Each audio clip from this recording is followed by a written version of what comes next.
Hi everyone, welcome to Shrink by Quint, and because of the festive season, this is a bit of a special episode. How I stay sober at Christmas, tools from a psychotherapist who is also an alcoholic. Yes, that's me, folks. Christmas is supposed to be a season of joy, a time of twinkling lights, shared meals and connection.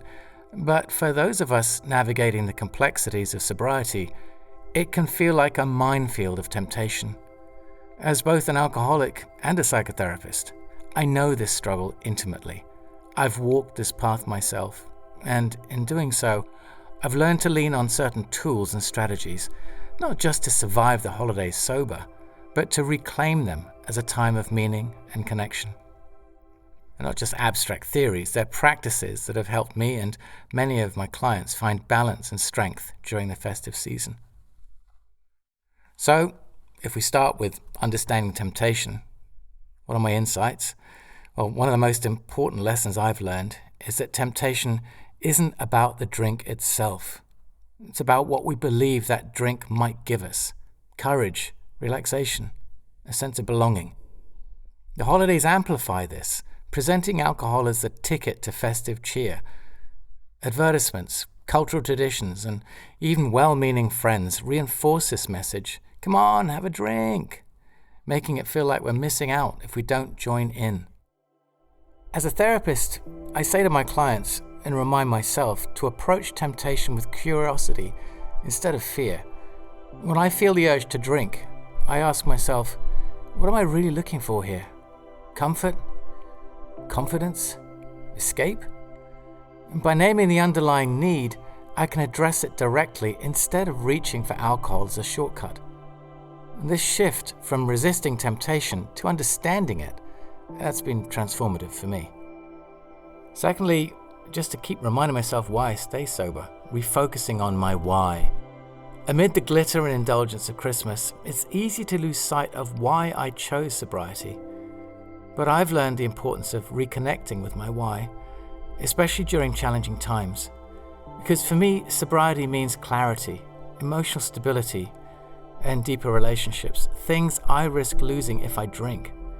It also means waking up on Christmas morning fully present, without the fog of regret. So I use a technique which I call value alignment to stay grounded, and this involves writing down the values that matter most to me, like authenticity, connection, and of course health, because your health is your wealth, and reflecting on how sobriety aligns with those values. And keeping this list close helps me remember that saying no to alcohol is really saying yes to the life that I actually want. Some tools I use to prepare for the holidays? Well, preparation is my first line of defense. I never go into a social event without a plan. So here are some tools that I rely on. I got scripts for saying no. I practice my responses to common scenarios like someone offering me a drink. Having these scripts ready, I'm good thanks, or I don't drink anymore but I'd love a lime and sparkly water, makes it easy to navigate these moments without hesitation. Bring my own drinks. I bring sparkly water to parties. Yeah, crazy. And maybe I go even crazier with some elderflower cordial. And these keep me from feeling out of place. And then there's my exit strategy. I give myself permission to leave early if I start to feel overwhelmed. Yes, I may be a party pooper, but protecting my sobriety is a lot more important than staying for every round of toasts. Visualizations. So before an event, I spend a few moments visualizing myself enjoying the gathering without drinking, and this mental rehearsal reduces anxiety and strengthens my resolve. Sobriety is never a solo journey, and the holidays are no exception.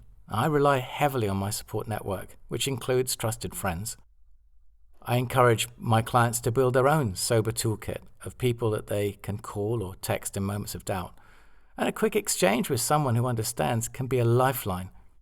One tool I recommend is a pre-arranged accountability check. That's not too highfalutin. So before an event, I sometimes let a supportive friend know where I'm going and check in with them afterwards. This simple act keeps me grounded and reminds me that I'm not alone. And what do I do when I slip? Yes, back in the day, I did have the odd slip. I'm not going to sugarcoat it. But that's part of the recovery process. As a therapist, I know how easy it is to spiral into shame and self-blame after a relapse. But I also know that shame is the enemy of growth. And when I slip, I write it up in my diary. What was I feeling at the time? Hungry, angry, lonely, tired? What can I learn from it? And this process helps me shift from virulent self-criticism to more compassionate self-understanding. I remind myself that sobriety isn't about being perfect. It's about making the next right choice. Every day is a new opportunity to recommit to my values. So, reclaiming the true meaning of Christmas. Staying sober at Christmas isn't just about avoiding alcohol. It's about redefining what the season means to me. Connection, generosity, gratitude are at the heart of the holidays.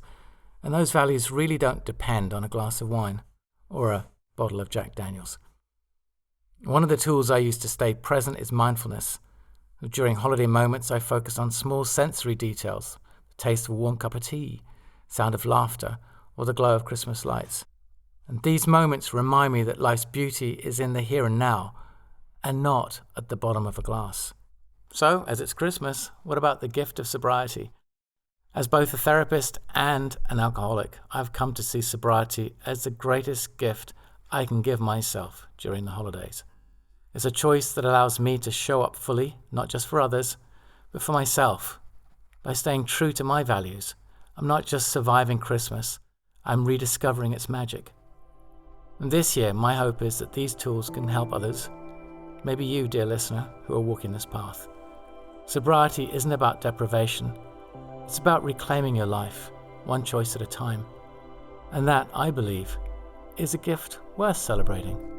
Perhaps it's what makes Christmas, Christmas. Merry Christmas. Your health is your wealth.